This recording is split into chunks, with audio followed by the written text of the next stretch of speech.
आज पुणे मेट्रोचं भूमिपूजन पृथ्वीराज चव्हाण यांच्या हस्ते करण्याचा इशारा पुणे काँग्रेसनं दिलाय। भाजप सरकारनं पुणे मेट्रो आधी नागपूर मेट्रोचं भूमिपूजन का उरकलं असा सवाल पृथ्वीराज चव्हाण यांनी उपस्थित केलाय। भाजपनं पुण्याला डावलून नागपूर मेट्रोला प्राधान्य दिल्याचा आरोप पृथ्वीराज चव्हाण यांनी केलाय। दरम्यान उद्या मोदी आणि शरद पवार यांच्या प्रमुख उपस्थितीत मेट्रोचं भूमिपूजन होणं नियोजित आहे।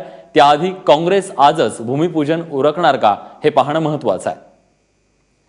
दरम्यान या सगळ्या संदर्भात माहिती देण्यासाठी मंदार गोंजारी आपले प्रतिनिधी आता आपल्यासोबत आहेत। मंदार, पुण्यामध्ये मेट्रोच्या भूमिपूजनावरून श्रेयवादानं खालची पातळी गाठली आहे। नेमकं राजकारण काय सुरू आहे? काँग्रेसनं आज भूमिपूजनाची तयारी कशी केली आहे? काँग्रेसने भूमिपूजनाची तयारी केली आहे, परंतु याला काँग्रेसची निषेध सभा म्हणावी लागेल।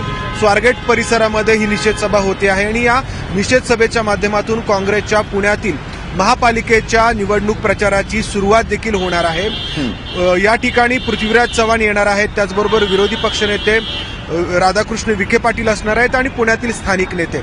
या निषेध सभेच्या माध्यमातून काँग्रेसचा असा दावा आहे की पृथ्वीराज चव्हाण मुख्यमंत्री असताना म्हणजे आघाडी सरकारच्या अखेरच्या टप्प्यामध्ये त्यांनी राज्य सरकारकडून ज्या काही आवश्यक परवानग्या होत्या पुणे मेट्रोसाठीच्या त्या दिल्या होत्या, परंतु दरम्यानच्या काळात म्हणजे 2-2.5 वर्ष केंद्र सरकार बदलल्यानंतर नरेंद्र मोदी यांचं सरकार आल्यानंतर ज्या आवश्यक त्या परवानग्या होत्या त्या केंद्र सरकारकडून मिळाल्या नाहीत आणि त्यामुळे पुणे मेट्रो रखडली, असा काँग्रेसचा या निषेध सभेच्या माध्यमातून आरोप असणार आहे।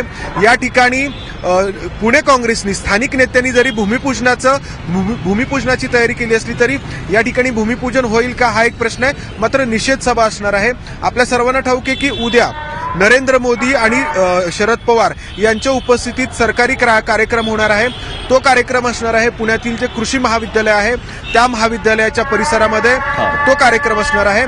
काँग्रेस या आजच्या त्यांच्या निषेध सभेच्या माध्यमातून आणखी एक साध्य करू पाहतायत, ते म्हणजे भाजप आणि राष्ट्रवादी काँग्रेस यांची जी जवळीक आहे ते या निमित्ताने काँग्रेस दाखवून देण्याच्या प्रयत्नात आहे। नरेंद्र मोदी आणि शरद पवार हे एकाच व्यासपीठावरती उद्या असणार आहेत। इतर सगळ्या पक्षाच्या नेत्यांना वेगळ्या स्टेजवरती बसावं लागणार आहे आणि काँग्रेसची आजची ही निषेधाची सभा याच्यातून काँग्रेस आपला जो मतदार आहे तो सिक्युअर करण्याच्या प्रयत्नात दिसतंय, परंतु या सगळ्या राजकारणामध्ये पुणे मेट्रो कधी धावणार हे मात्र स्पष्ट नाहीये। आतापर्यंत अनेक वेगवेगळ्या परवानग्या मग पुणे महापालिकेची असेल, राज्य सरकारची असेल, केंद्र सरकारची असेल, ह्याच वेळोवेळी वर्षानुवर्ष मिळत गेल्याचं पाहिलेलं आहे। पुणे मेट्रो कधी धावणार, प्रत्यक्ष कामाला कधी सुरुवात होणार हे मात्र अद्याप स्पष्ट नाहीये।